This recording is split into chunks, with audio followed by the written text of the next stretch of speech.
Hey, Dave here from DC On Screen. If you're following us on Facebook, you might have seen us posting artwork that has been sent to fans. This was sent to fans of DC On Screen as part of a promotion. How can you get your own artwork? Simply go over to iTunes or Stitcher and leave us good ratings or reviews. Or, bad ones if you just gotta be a dick.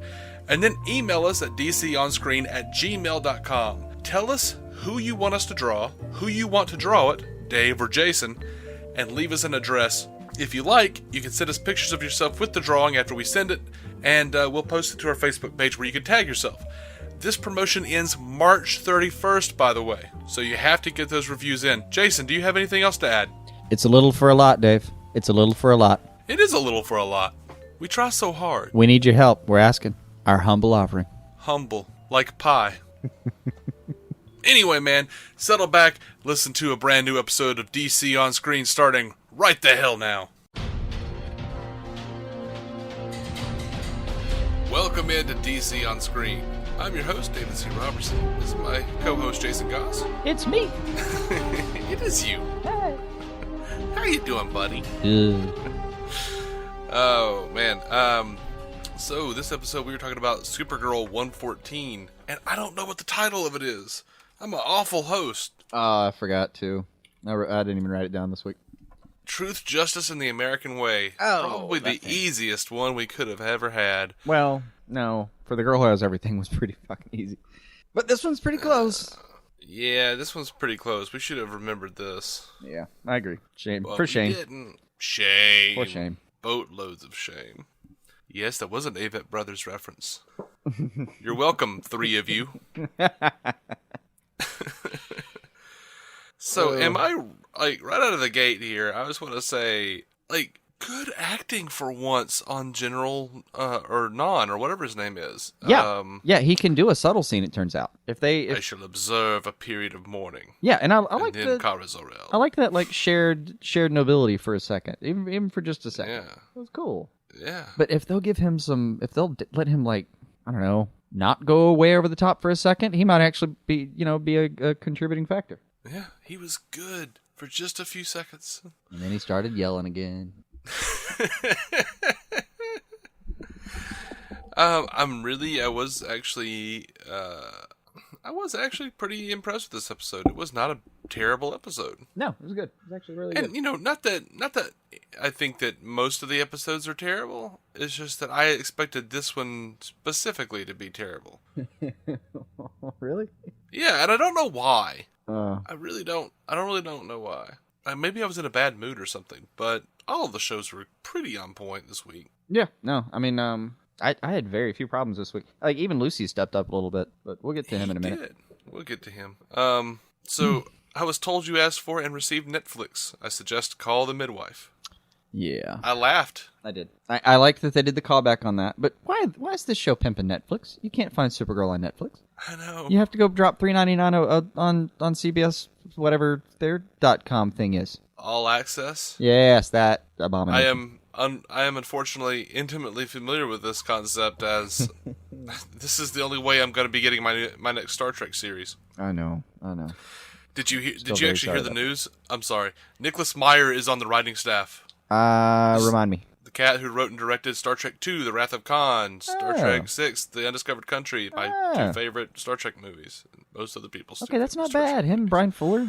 Look, like we discussed, Brian Fuller will probably not get you a full series of shows. You're not going to get 3 completed seasons. You're going to get a show that's going to fall apart midstream for whatever reason. Mm-hmm. But it's going to be good first. But you know what? Brian Fuller, to me, wrote some of the worst episodes of Star Trek.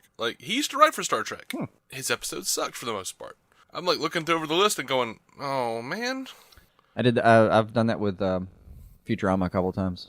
The head writer, the main producer was David X. Cohen, and he had some of the worst episodes. Yeah, it's the Mark Gatiss syndrome. Is that what it is? By the way, Ken Keeler, though, that's where it was at with Futurama, just in general. Ooh. That motherfucker can write.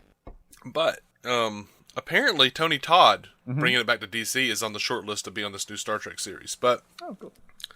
I don't know what they're going to do with it. That's That's another one of my little obsessions, though, guys. I know. Huge Trekkie. I know. Well, they don't necessarily know. They probably do, since I mentioned Star Trek like every episode. I just said I know. Well, you did it like 4 out of 5 episodes last week. So I know. Yeah, you've been on a roll with that one. It's amping up again. I don't know what to tell you. It's been years. I know. Hey, there's something I meant to ask about the actual show we're doing. Sure. Okay, now that we know Supergirl's going to be in the Berlanti world, the Arrowverse in general. Well, Berlanti multiverse, I suppose. Yeah. I mean, they're in the same series of universes now. And apparently the first thing that happened was the Arrow problem of lie to them to help them trickled right over. It was like the first thing that broke through. It got through one of the holes on the Flash or some shit. A rift opened and then closed, and they were like, what is that falling from the sky? And it was a little card, and they picked it up, and it said, I lied to protect you. Right. And it was like the invention of lying. It was dominoes fell that day. Right. Great movie. I gotta go back and watch that. I just went back and rewatched it with Brandon. It was a fine thing. Now, early on, her and Maxwell. Without me, you'd be dead. Without you, the world would be a better place. Let's go ahead and lay our major moral question out on the table for the week, right? Because that was the big deal. Is it wrong to incarcerate a man that's that dangerous? Yeah, I don't know. Well, I guess I might actually put. I might actually give you a clue as to what my thoughts are on the situation with this line that I wrote. James wants due process. Cute. I liked their back and forths this episode. It was good. Yeah, it was okay. It was good. Look, it's a common philosophy of law problem, and they just thought they'd give you a quick little 101 on it. Works for me. I liked that on a show that is as let's call it fluffy. On a show as fluffy as Supergirl, we got a dude beheading at people. He's just Master Daily was fun, man. He was kind of fun. It was like those chains were bad. It was like Lockup, but like an alien version. Right. By the way, I do want Lobo, and I want him as soon as possible. But that chain effect is the first thing I thought of. Like, all right, someone keep that. Someone keep that in their pocket. Put a hook on the other end of it. We're on our way. Yeah, that was pretty great. You know, less of grabbing Supergirl's legs with the chain while she's in midair. That was kind of... Yeah, they went back to that well like 3 times. I mean, after a minute you're going, come on, Kara, have you not figured this out? She needs to make better use of her super speed. Yeah. She's learning. Yeah. She's still learning. I just kind of felt like it was... I mean, God, think about it. Just a couple months ago, she was a barista. I mean, how are we... She's just now getting used to it, God. Complaint from another show. But yeah, the chains on the legs was a little too sexual, I think. It was a little weird. Didn't strike me as that. It struck me as redundant. Just redundant as all hell. Too. It was that too. But see, it wouldn't have been nearly as weird if she didn't have that skirt, man. I don't know. I don't know. Just didn't strike me. Maybe I've seen Evil Dead too much with the trees. That's true. Yeah, if you watch too much Raimi, you just assume as soon as a girl gets tied up and you watch too much Raimi, you're assuming immediately that you're going to see her boobs and that you're going to see her decapitated, all in short order. Or that a chain is going to be going up her nethers any moment now. Just lesson in general. Don't go watch a bunch of Sam Raimi and then try to turn Supergirl on afterwards. You gotta, you gotta cleanse the palate a little bit, buddy. Have a cracker and a glass of water first. Raimi's just tattooed on the old brain. I know. He's welded to your spine. So, I mean, I know I'm supposed to, but I hate Siobahn. Oh, God. Yeah. I mean, I loathe her. Good job, writers. Yeah, but they've got to be careful, because I'm starting to really hate Cat Grant, too, now. Oh, well, yeah. Last couple episodes. Since Adam's gone, she's been a little mean. I don't know where all that's going. I really hope New Girl turns into a supervillain and gets her ass kicked as soon as possible so we can get her off the screen. Well, she's going to be Silver Banshee. I know. But, I mean, it'll happen, but... I know. It needs to happen soon.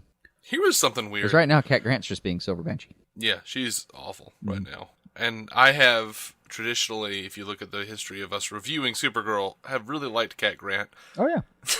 There's always at least one line in there that we really love from her. Mm-hmm. You know who the line came from this week, though? It wasn't even funny. It wasn't a punchline at all. But my favorite line out of the whole thing was Supergirl telling Hank, when I need time off, I'll tell HR. That and the defeated look on Hank's face. Yes, ma'am. I dug that. Really dug that. Here's something that I thought was real creepy. Like Lucy and James are talking, and she's talking about Supergirl, and she's like, "How close are you two? Are you as close with her as you are with him?" And then like a strange beat on James looking really like uncomfortable, and then she goes, "Closer." And I'm like, how close is Jimmy with Superman in this show? I mean, that's not the part of their relationship they're referring to. And then she goes, "Fool me once, right?" Which seems like it totally is talking about that. No, it's not. They were talking about how he got way too into being the superhero's, I get it. Right-hand man. I get it, but she's like implying that there's like a romantic connection between She's James not. and Supergirl. She's talking. I felt like she was talking about exactly that part of the what of they are his trying to relationship. do. Like she doesn't want to get him to get sucked into being just another, super friend again. Yeah, like the first part of that, "Are you as close with her as you are with him?" That was supposed to be referring to like how he's going to get sucked into the superhero crap again. Mm-hmm. But when she goes closer, that's when they like meant to imply that they were getting romantic. Yes, yeah, there was a beat in there where, yeah. But the way those words are strung together, especially because she says "fool me once," right? Makes it seem like she suspected something else was going on. I don't know. I'm sure that's not what they meant. I know that's not at all what they meant. I next time before you watch Supergirl, I'm going to send you a bunch of cat videos that you're going to have to watch to desexualize yourself. It was just such an awkward scene. It was, but it wasn't nearly what you're thinking. Get that mind out of the gutter, Davey. Gummer, whatever the gummer is. My mind is out of the gutter. Either. Okay, first of all, if Jimmy were, or James, he was Jimmy before Superman. He's James now. Right. If he were to be at all involved with Superman, I don't feel like it would be just a dirty gutter type of thing. I mean, this would be like feelings. This is heart and soul shit. You know what I mean? This is like some Paul Simon hearts and bones. You know what I mean? Like,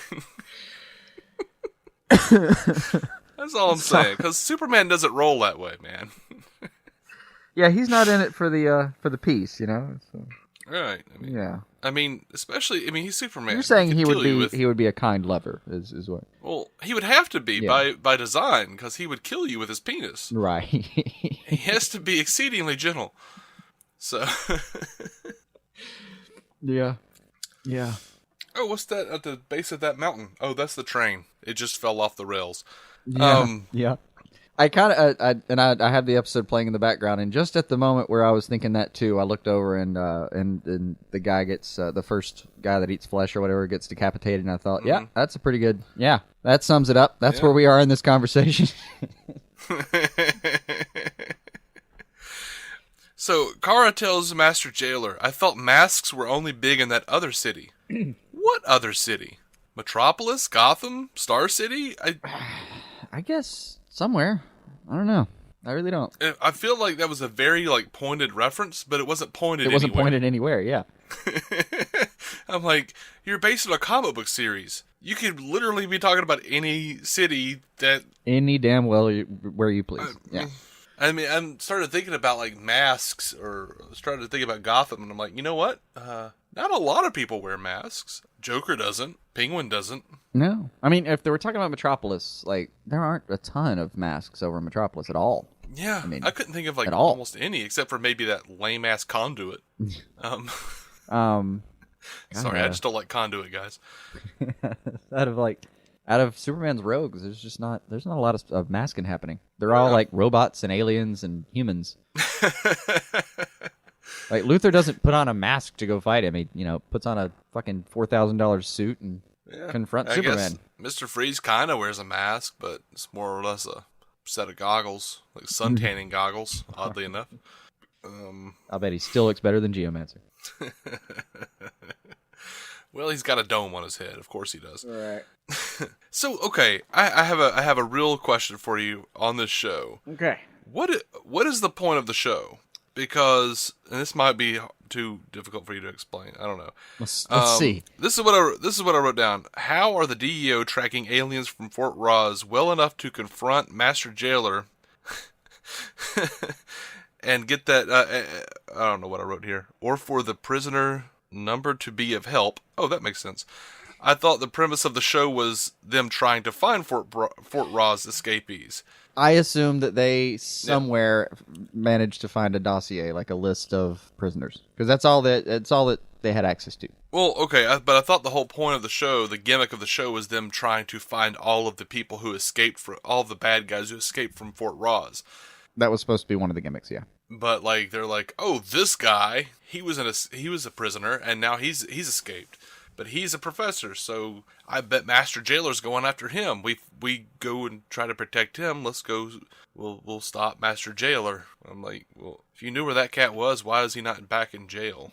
Haven't gotten around to it. Think about it this way: Master Jailer was going and do what you will then. Master Jailer was going in numerical order with the prisoners, so he became a high priority because he was literally numbered. But before, the DEO's tackling this more in order of danger levels, and the haughty-toddy professor is just way low on their list. Even if they were going to round him up, he would be like the last guy they grab. That was kind of what I was thinking, because they let him go anyway at the end. Yeah, but he's not hurting anybody. I was thinking like maybe they were just like, you know what, he sold dope like years and years ago. Like once. He's okay. Apparently he was a really bad drug smuggler. Right. Space dope or whatever the fuck he was doing. I just wanted a little clarification. I'm like, wait a minute. So the DEO knows where some of these people are? Because I thought that was the point of the show, is that they didn't. Yeah, my headcanon is that he is not at all a priority. Yeah, except they haven't really stuck with that premise. Now it's become more about Kryptonians. I don't know. I'm so confused. Yeah, well, the Kryptonians were the gang. I guess they were like the prison gang that won out of all that.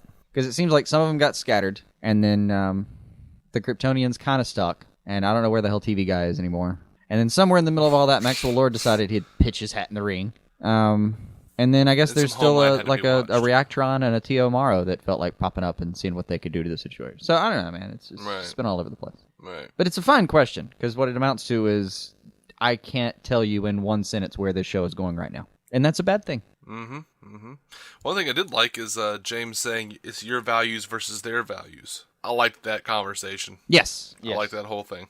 How did he put it? This is going to come down to a battle of... Ultimately, it's going to come down to a battle of values. Yeah. And then a little bit later, that little bit... I always get a little choked up by this kind of mention that the points at the S, that symbol on your chest, that means something to people. I always remember like 3 years old watching Fleischer's version fucking punch a cannon. Right. Going, yep. Yep, that's the best person ever. Yeah. The old school, the Boy Scout version, like, chokes me up. It's the man that we all wish we could be, you know? I don't wish I could be him. No, I wish he could be Batman. Maybe in powers. I loved that Kara said, I've wanted to catch a corrupt cop ever since we binge-watched The Wire. Yeah, that was good. They really are, like, throwing out show names for some reason. They really do. I enjoy it. And recommending Call the Midwife is a special kind of punishment, by the way. It is. I mean, God forbid if he actually clicks that button. I did look it up. It is on Netflix, though. So if anyone was wanting to watch Call the Midwife, go for it. So I implore you, save yourself. So when she figures out, when like they take down the wrong cop and the other guy is the master jailer, and she goes, "You're him." Yeah. I hate that shit so highly much. Deductive I hate it reasoning, so right? much. Like, I think everyone here, can I speak for the entire audience? Yes? Okay, we figured it out. We caught that when he started shooting people. Thank you. But no thanks. Yeah. You know, there's like that one person. It's a thing that shows and movies do. I don't know why. I know. Well, if movies someone do has it way less than TV shows. Like, TV feels like TV they have does to, it a lot more. I agree. TV feels like, I don't know. It feels like TV thinks that, like, or people who write TV shows think we're competing against a cell phone. So when the person, like, the music swells and the person looks up from the phone, they're not going to know what's been happening. So we have to have the character go, "You're him."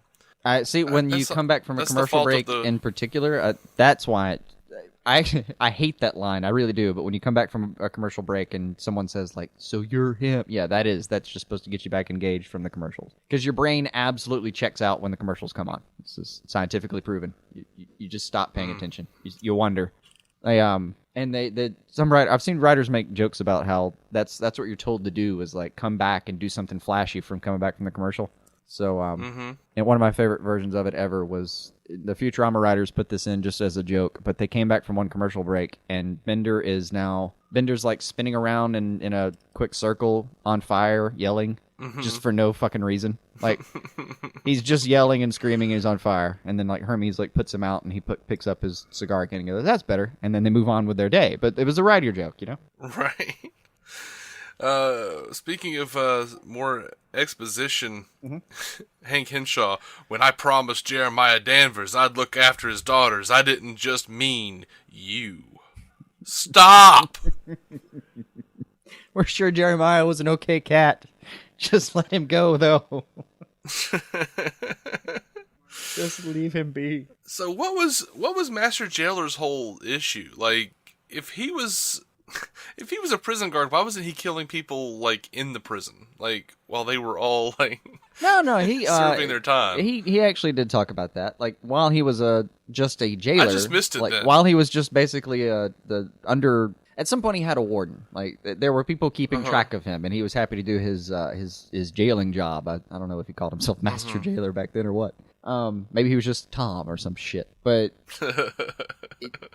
but he kind of like. He does explain it a little bit. He decides that he hadn't gone far enough with the justice system. He just decides to be the absolute most punitive possible version of a security guard he can be. But yeah, he changed. He changed after he got here and kind of got off his leash. Yeah, I mean, I was just kind of sitting there going like, okay, I'm sure this is explainable. Maybe I dozed off, but...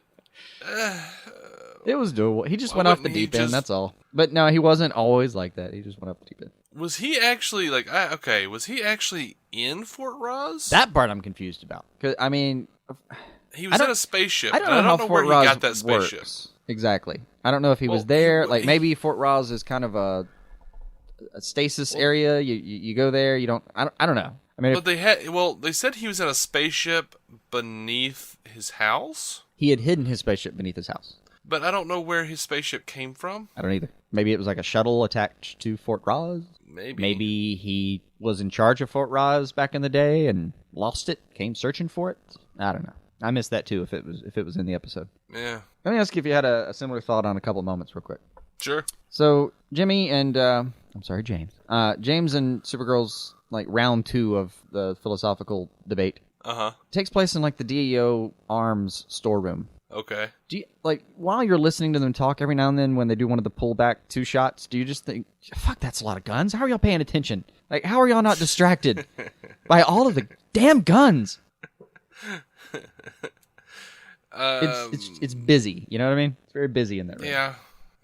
There's a lot of guns. Another moment I wanted to see if you had the same thought. So, all right. So, Mean Girl. Yes. Siobahn. She'll fuck herself. I don't care. Siobahn Smythe. The first name we pronounce correctly, and it's like the worst character. No. Yeah, she does the little thing where she's IMing Kara and trying to get a rise out of her. And you see Wynn watching her. Did you also think, Wynn, dude, you're a tech guy. Fuck her up, man. Like, surely you can hack her IM and mess with her. I didn't think about that, and I wish I had now. I mean, my note is literally, fuck her up, Wynn. Really wanted him to. Yeah. I suppose I should have expected that he would, because that seems like a terribly easy thing. But I didn't even think about it. I was so bored, I think, by that whole storyline. Oh, yeah. That I was just... It does. It feels like a condensed version of Mean Girls or something. So what do you think about her letting Max out?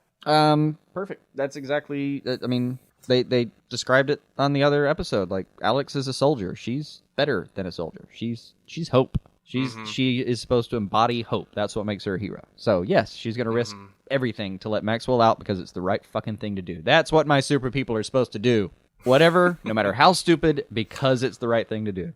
All right. That, sir, is how you represent. Yeah, I dug it. I don't know. I dug it. You know what? I was always a fan of that Justice League episode where it was the alternate reality where Superman just lobotomized everybody. The Justice Lords. Yeah. Hell yeah. Yeah. It's like, well, Flash dies and suddenly like everybody like gets in line. Yeah. Fall in, you crazy-ass tartar. That is a Mitch Hedberg reference for anyone who cares. Anyone out there still remember? Tartar control. I had one more moment to ask you about, just to see if you dug it. She's in her little cage, her little red cage. Yeah. While she's in there, like especially when she sees I don't know, not so bad dude, whatever his name was. Geeky professor guy that probably shouldn't be in jail for 18 years. Yeah, the guy who's a professor but still can't figure out words. Right. Yeah. The guy who doesn't word well. But that's all Walter out under the bridge. Walter under the bridge. So. It was only idioms, to be fair, that he got wrong. He seemed to be fine with words unless they were in the form of phrase. But yeah, like especially when the jailer takes him out to go execute him, she starts making sounds in that cage that are just growls. She sounded like a caged fucking animal. I loved it. I loved it. I didn't. Really did. I actually wrote down Thea. Nah, man, she pulled it off. I liked it. Well, Thea pulls it off too. It's just can we have less women growling at things? Nah, man. Like rabid, it's fun. Like rabid animals. Fun. Caged her up. She doesn't have her powers. Pissed. That's one. Usually, my favorite moments in the show are when Supergirl gets pissed about something. Yeah. Now, like, where do you think the show is going, though, man? I mean, I'm uncertain. Like, I don't. It's like on like Flash and Arrow. We can, and even Legends to some degree, we can kind of theorize about what's going to happen or like where the storyline's going, have a little fun with it. With Supergirl, I got nothing. You got nothing so far. I don't. I mean, we thought that Astra would be more relevant. She's gone. She's just a hologram now. That people talk to way too much. Way too much. Yeah. Yeah. I mean, I would complain about that more, but I talk to my action figures way too much, so. I mean, I feel like it's different from... if I'm walking around the house alone, I've got my dog following me around the house, I'm chatting to her. She's just happy to have my company and all. That's good. But somehow it seems sadder to talk to the hologram. Well, I've got my Beware the Batman figure here, and I'm like, we lost you too soon. I wish I'd known you more. Yeah, I know. You know what it is, though? They expect answers out of this damn thing. I don't expect Story to answer me. You're right. Story, by the way, is Jason's dog. Cute dog. I feel like I have to. I know we've mentioned her before, but whatever. Yeah. I'm sure someone's listening who's never listened to it before. Right. Hey, did you? Very cute dog. I had one more thing I wanted to ask you about. Did you have this thought? So they bust in, right? Yeah, sure. They bust into the cabin or whatever, and they clear the house. Great. And then they're like, "There's nothing here." And you're thinking like, yeah, except that fucking glowing hardwood floor. Right. Did anyone look down while you were clearing the house? Because, there are like bombs and shit sometimes on floors. You're clear. Like, look, maybe there's a cat. Maybe they own a cat. Look down so you don't step on the damn cat. You're wearing like severed 50 limbs. pounds worth of equipment. You could probably really hurt it. Yeah. Just pay attention, guys. Damn it. I wouldn't mind if like the DEO was completely gone next season. Yeah, if it just got down to like a ragtag team of like Hank and Alex and... Yeah. You know what they'd do? It'd be like a ragtag team. It'd be like Hank, Alex, and that one guy who handed them a piece of evidence one time. That you still remember because he did it so over the fucking top. Right. It's a giant bacon-coated ham. Ham-cooked ham. That guy was awful. He was so bad. It's like Director Hinshaw. Right. Now I have to give the show a thank you on the like when she actually shoots the thing that's making the red sun come out. Thanks for the Here Comes the Sun. Thanks for the Beatles reference show. I assume it is because that's the only thing I could ever think of when someone says Here Comes the Sun. And I did for the rest of the night. I had da da da da da da da. I was so happy. Yeah, I. Oh, and it was George's birthday this week, so maybe somebody put that in on purpose. Nice. That was a George song. So. Nice. I thought about you with the Beatles references. I was catching up on. I don't know if you have a choice on that. Yeah, I've left you very little room. I was catching up on the noticeably terrible Girl Meets World, and but I watched Boy Meets World. I have to. watch it. But I'm sorry. they did a whole thing where the daughter decides to become a communist. Lovely. And she kind of grabbed hold of the wrong Lennon. She's like walking around wearing a John Lennon pin. Right. She's like, it's just like Lennon said. You may call me, and they're like, oh my God. Like her parents were like, he was a Beatle. She's like, you may not agree with him and his ideology, but he was not a bug. Oh dear God. The line cracked me up. The concept that the kid didn't know who John Lennon was. That's as bad as like the Brave and the Bold line. A fish is a fish, even when it's a bug. Platelet. Or maybe my all-time favorite. Land or sea, pick a side. That was good. Yeah.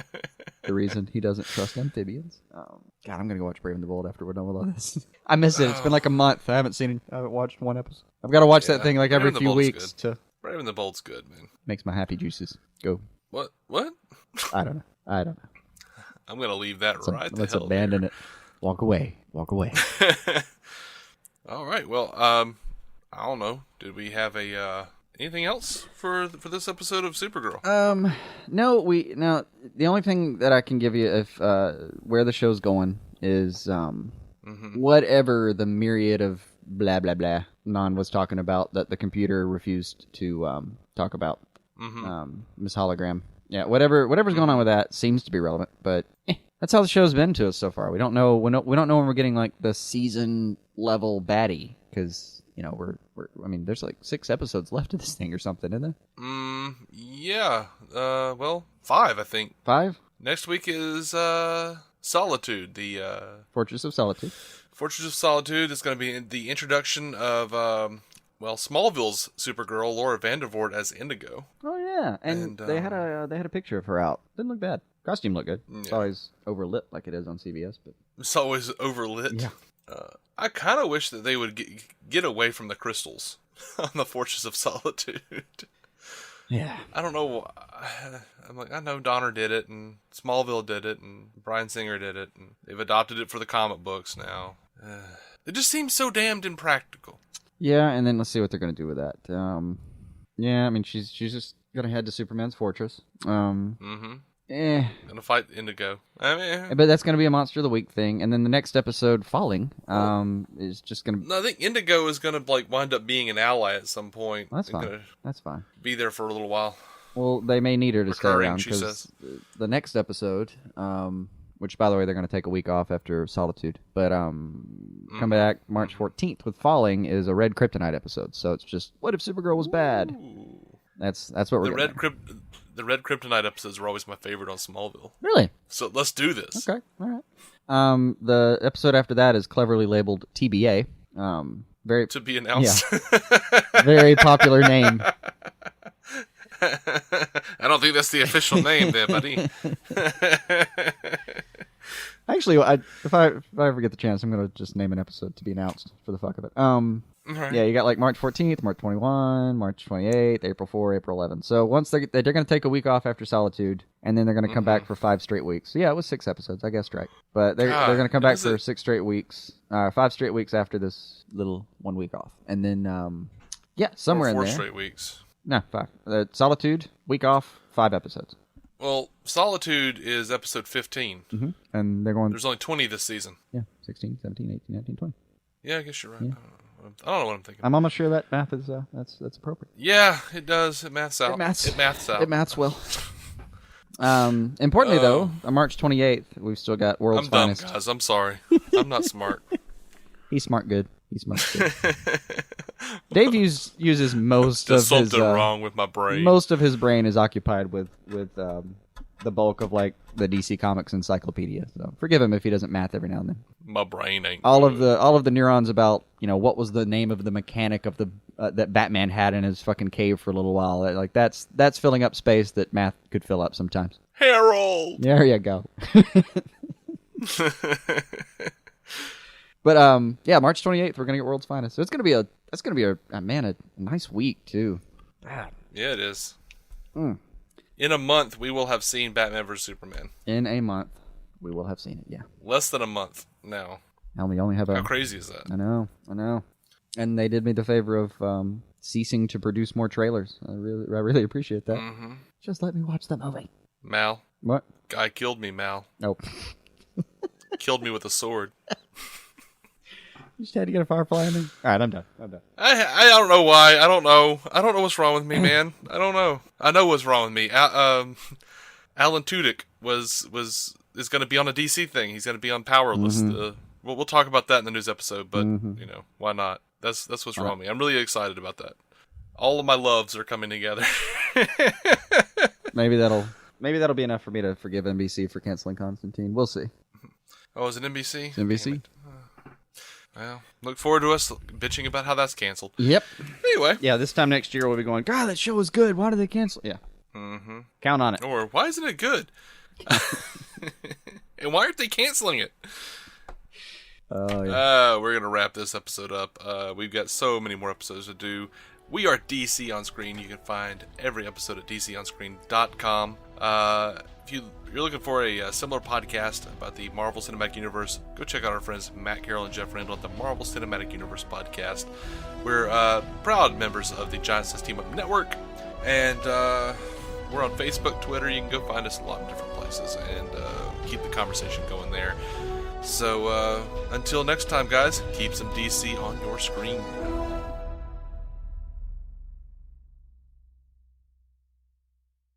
Judy was boring. Hello. Then Judy discovered ChumbaCasino.com. It's my little escape. Now Judy's the life of the party. Oh, baby, mama's bringing home the bacon. Whoa, take it easy, Judy. The Chumba life is for everybody. So go to ChumbaCasino.com and play over 100 casino-style games. Join today and play for free for your chance to redeem some serious prizes. ChumbaCasino.com. No purchase necessary. Void where prohibited by law. 18+ terms and conditions apply. See website for details.